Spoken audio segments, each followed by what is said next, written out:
Welcome back to my channel, everybody. I know it's been a while.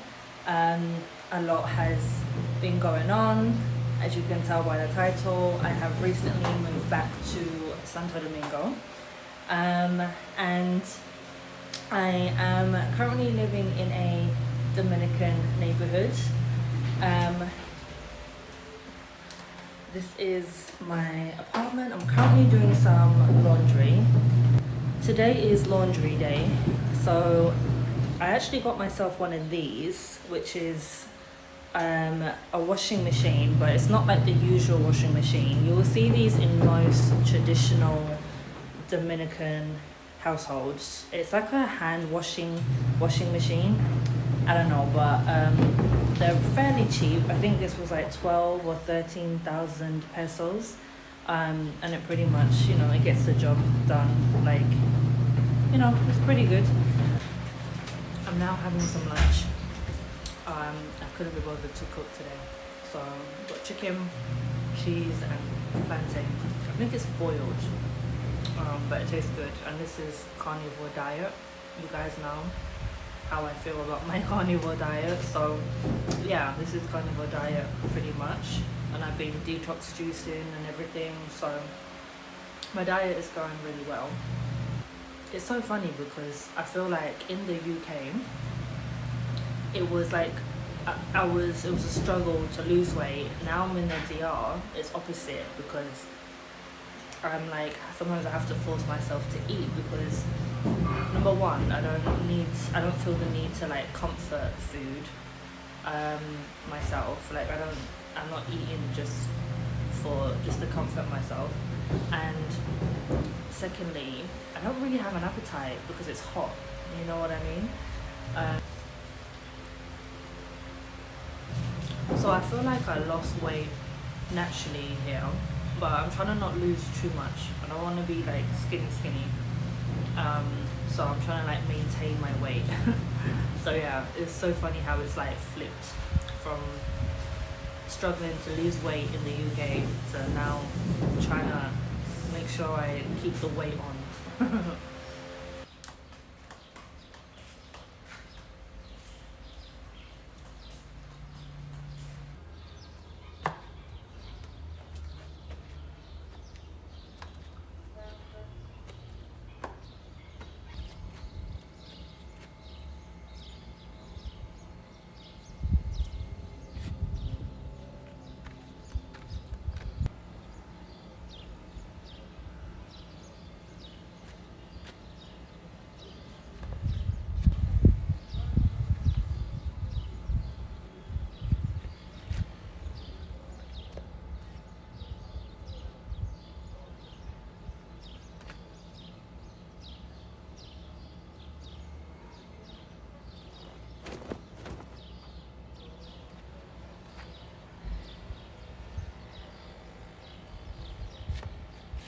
It is very windy right now, so excuse the hair.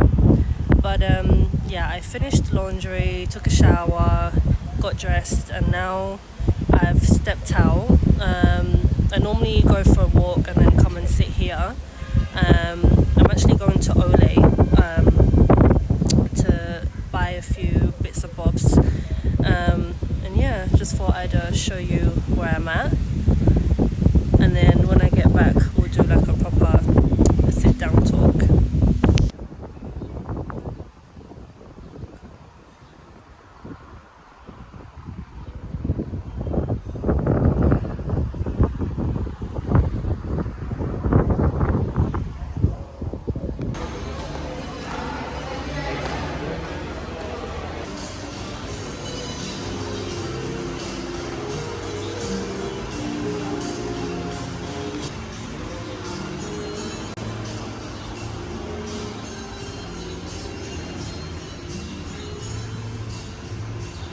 Got a feel for the material because a few towels that I have bought in the DR are not the best material. They do a lot of shedding, but these feel pretty nice, so I might have to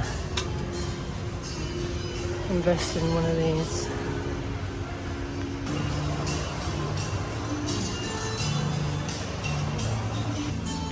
My goodness, I love this little tea set.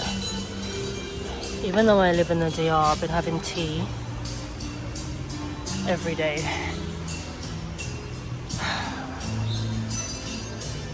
Anyway, I don't want to bore you guys, but this is Olay.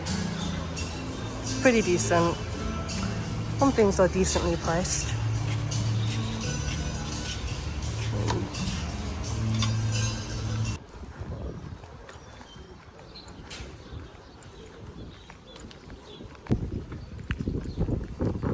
Dominican houses are so cute, and they remind me a lot of Thai houses. Anyway guys, this is the neighbourhood. I'm just going to show you a little glimpse of it. As you can see, it's really quiet and it's a nice neighbourhood.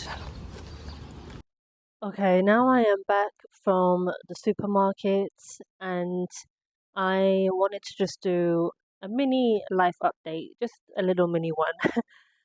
Because I know you're probably wondering why I have left Punta Cana, why I'm living in Santo Domingo, why I'm living in a Dominican neighborhood, which also, when I say Dominican neighborhood, I'm just meaning in a sense of less touristy, like basically a non-touristy area. Obviously in Punta Cana, it's mostly very expat and touristy friendly areas that I was living in.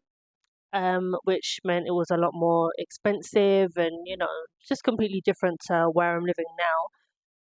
In this neighborhood, I'm literally the only foreigner. But yeah, I just want to explain, like, that's kind of what I mean when I say a Dominican neighborhood. So you'll know from my previous videos, I have mentioned that I always wanted to move back to Santo Domingo, and that Santo Domingo is where I wanted to be based long term anyway. I did really enjoy my time in Punta Cana. It was great for networking. I started my businesses there. I made great friends there and everything like that. But it just didn't justify the cost of living there. So after paying rent, groceries, electricity, after like paying all my bills, I just felt like it wasn't the smartest financial decision as someone who's, building businesses and trying to maintain their businesses out here. It just wasn't the smartest financial move for me to be living out there and paying thousands on bills every month. I started to look at apartments to rent in Santo Domingo. And as I was searching on like different platforms, I found really cheap apartments for like 10,000, 15,000, up to like 35,000 pesos, which in pounds is really, really cheap. And and they were really nice as well. They wasn't furnished, most of them, but they were really nice. And some were like 2 bedrooms, some were even 3 bedrooms for like 35,000 pesos every month. And I was like, oh wait, that is really good. Like, that's very affordable. Now, Santo Domingo does have very expensive apartments too. As I mentioned, like, Piantini in Naco. I mean, you can get like really expensive apartments for like $1,500 up to 2,000. They do have that. But if you know where to look, you'll be able to find cheap apartments. So as I said, I was able to find these cheap apartments, and I just reached out to the landlords. It wasn't as straightforward because I don't know why, but there was a lot of landlords that said that they don't rent out to foreigners, that they require a cedula. It's like the Dominican ID, and yeah, and that you've got to have guarantors and all of that, which obviously if you're an expat, you're not necessarily going to have Dominican guarantors. So, but eventually, after I kept speaking to a few different landlords, I was able to get somewhere. And that's how I got this current place that I'm living in now. And I pay £110. Yeah, like £110. And that's with all bills included. So I don't pay electricity, I don't pay for water. It's in a very nice, quiet neighborhood. My neighbors are lovely. I'm a 10-minute walk from the supermarket. I have pretty much, everything that I need here. As I said, I did need to furnish it, but that didn't cost as much as what you might think because, I just needed the basics and I got a one bedroom because I was like, I don't really need a three-bedroom apartment. I was like, I might as well get, a one bedroom, and yeah, like that's what I decided to go for. So that's why I've chosen to live in a Dominican neighborhood instead of like Piantini and Naco.